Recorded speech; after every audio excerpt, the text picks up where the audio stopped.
Otto Cuyler, my friend from Cuyler FoodPro. It's a pleasure to have you on board. Thank you so much. Thanks, David. If you could just describe what is a jacketed tank and what's important to know about that before you buy a used one. In the process industry, it's not just food, as you know, but food and chemical and even pharmaceutical. There's a wide use of tanks. For this conversation, we'll talk about stainless steel tanks. And to your question, we'll talk about jacketed stainless steel tanks. Jacketed meaning that you have the tank itself with the inner wall, which is stainless steel. Then you would have an outer wall with a gap in there that's essentially a jacket. And through that jacket, you can circulate cold water, steam, a variety of mediums to either cool it or heat it. The jacket is under pressure. And there's varying pressures. If you're just circulating like a cooling water through it, it might be 15 psi, which doesn't require insurance certification or validation. Once you get above 30, then they have to be certified by a certified welder. If you're buying a jacketed vessel or tank, the number one thing is what is the condition of that jacket? Because what can happen is that, okay, it's a 500-gallon jacketed tank. I need 500 gallons. It's got the outlet that you need. 2-inch, 3-inch, whatever it might be for your product.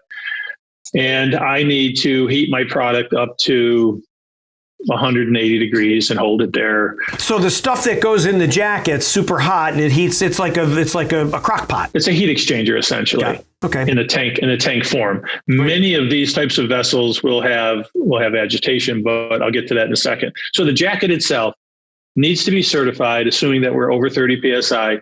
And the issue there is, how do you know if it will hold that pressure without a leak? If it leaks, you have to fix it. And it's expensive because it has to be done by a certified welder. So we talked earlier about, buying something that's going to cost a lot of money. You're better off making the investment up front.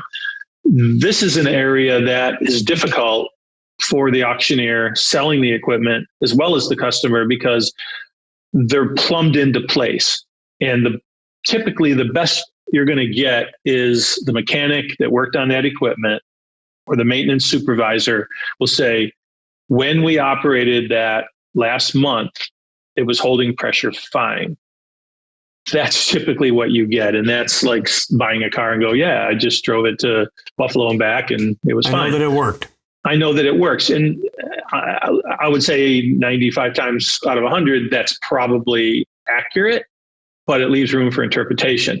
So the question is, if it's really important and you're talking about something very expensive, then you would want to get an independent test to send someone in there to do that. Otherwise, you're taking your chance. Yeah. So essentially, what they do is they'll take that, they'll block the ins and outs, they'll put pressure on it with a gauge, and they'll see if it holds the pressure, right? It's a hydrostatic test as compared to an air test. Okay. Because then you'll be able to see where the water's coming out. Okay. So that's a jacketed tank. So many jacketed tanks, because there is a heat exchange on the outer surface of the tank, or I should say the inner surface, actually, they'll have a tank that has agitation so that you can take the hot product, assuming that we're using heat, we'll take the hot product away from the jacket, we'll scrape it off, put it to the center, and then expose new product to the outside, therefore creating better efficiencies to do that. So there's an agitator up there that sometimes goes double motion. There's a gearbox on top, a shaft coming down, an agitator assembly with scrapers. So you want to look down in there and you want to see if that's bent or the scrapers are worn or if there's any gouges in the jacket as a result of the scrapers breaking down. They could wear the metal thin. That's something that you can do visually. If it shows a lot of wear, you should look closer. And then the gearbox is like any gearbox. You're taking your chance with that. Unless you can start it up, there's really no way to validate that. That's really about it. The jacket, the condition of the surface, and then from a food safety standpoint, pitting, which is hard, you have to really get in close and look, not necessarily microscopically, but you have to be able to look very close at the surface. Or there again, pitting will hold bacteria and will cause issues going forward. Yeah, that's why the welds are so important in a food-graded stainless steel tank, because if you have bad welds, that's a point that holds bacteria, to your point. That's exactly right. If you see, that's a really good point, David. If you observe the outside of the jacket, if you see any repairs that were done on it, it's a repair because there was a leak, typically. If that repair wasn't done by a certified welder, it has to be stamped. Repairs have to be stamped by a certified welder and identified on the vessel itself.